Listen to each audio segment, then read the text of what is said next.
Hello everyone, welcome back. We're reviewing the Dior Forever Hydra Nude Foundation. I am in the shade 3N and we're reviewing the Dior Forever Nude Bronzer in the shade 5 Intense Matte.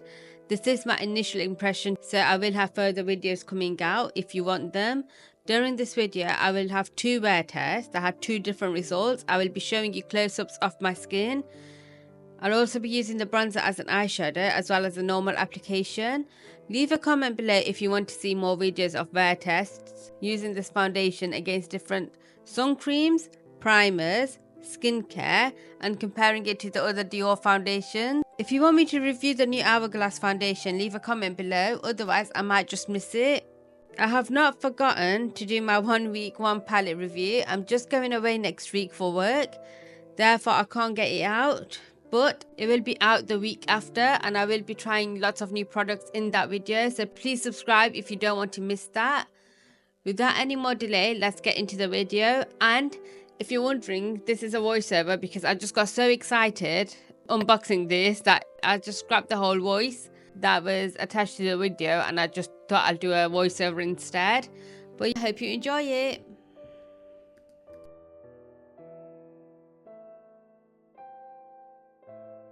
Let's start. So I've got the shade 3N. That seems to look right. So that's good. I don't know if this is just me because back in the days everything was matte. There was matte foundation, matte lips, the liquid lips, matte bronzer, everything was matte. But now I feel like everyone's going for the glowy. But what I got was the Intense 5 Matte. I can't even find the shade now. What am I doing? There. So I got the Forever Nude Bronze 5 Intense Matte. I love the packaging. Honestly, it feels so good. So I'm just going to swatch the bronzer. So that's what the bronzer... Oh, shall I bring you in? Let's bring you in. You seem too far. So that's what the bronzer looks like. That's the swatch. That's a third layer. I might just do that again for you so you can see the comparison. So let's go down my arm. That's 2 layers there. That's a single layer, just so you can see. So that's the bronzer. So that's with the top one's with 3 layers, that's with 2 layers, and that's with 1 layer. So just so you can see if it's buildable or not.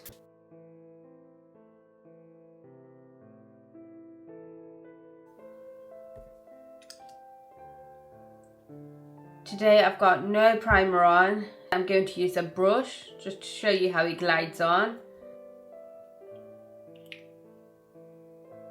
That's the shade that I have. Yeah, that's 3N.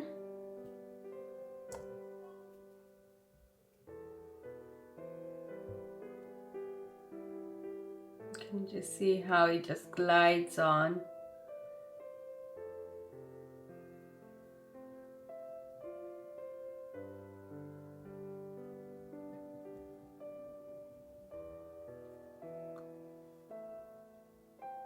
If you see that, it's just literally minimum effort. I'm going to put some more on, just so you can see if it's buildable.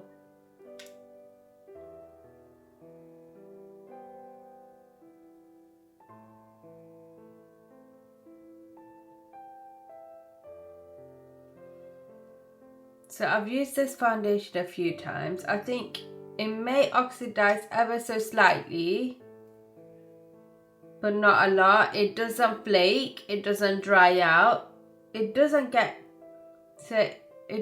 too greasy on my skin. Like I don't need to powder it, even though it looks very natural on, to the point that when I went to see my partner, he couldn't tell that I had anything on my skin.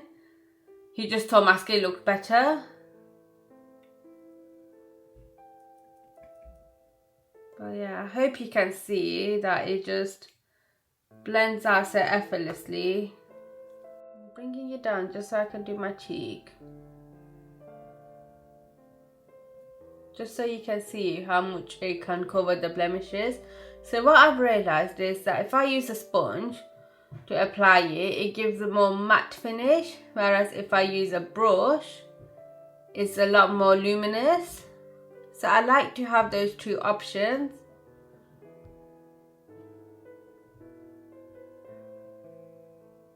I like having those two options, but some people might not.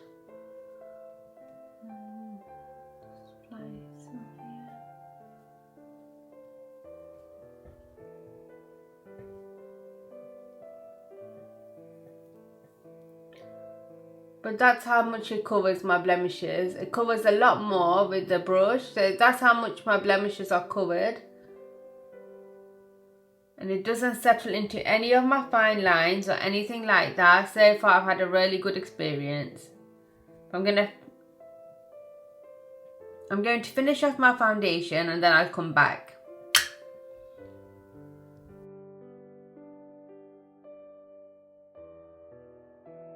And the bronzer I'm using is the Dior Forever Nude Bronze 5 Intense Matte. This one here. How do I feel about this? So I don't think, if you've got a shade deeper than mine, I don't think it'll work for you. No matter how much I seem to put on, it doesn't really deepen up much, so it's not very build-up. What I do like about it is that it's very easy to use. If you've seen it, the first few times I put it on, it's very light, and then you can kind of like, it's very difficult to make a mistake with this bronzer.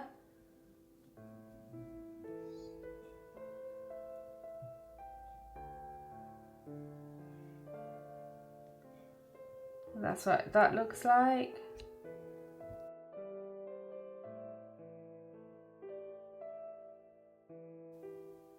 I'm filming this at night without my lights on, just so you could see how it looks with semi-natural lights. The foundation this time, I used a brush and it has separated. I've not done anything different than I did with the beauty sponge. With the beauty sponge, it didn't separate.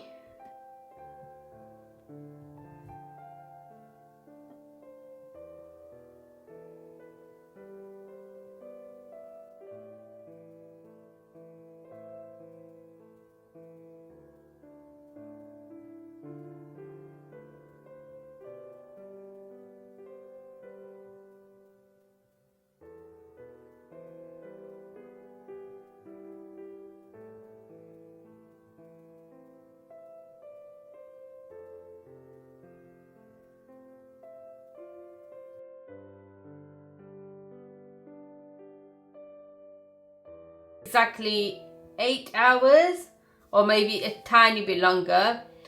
Got no creasing because of the foundation. I've got some of my mascara did budge, but it's not it's not separated around my nose at all. So the foundation held up really well. I didn't have to powder it. So I don't know if you can see it around my forehead or anything like that. So I've not had to powder it at all, and I've got normal to maybe a bit oily skin, but it's held up really well. I have got bronzer on, but I don't know, I feel like if your skin is maybe my shade or even a bit more darker, it's not going to work for you. So I don't know, I think save your money. It does give my skin a nice overall glow. Like it does do something to my skin, but it's not very noticeable.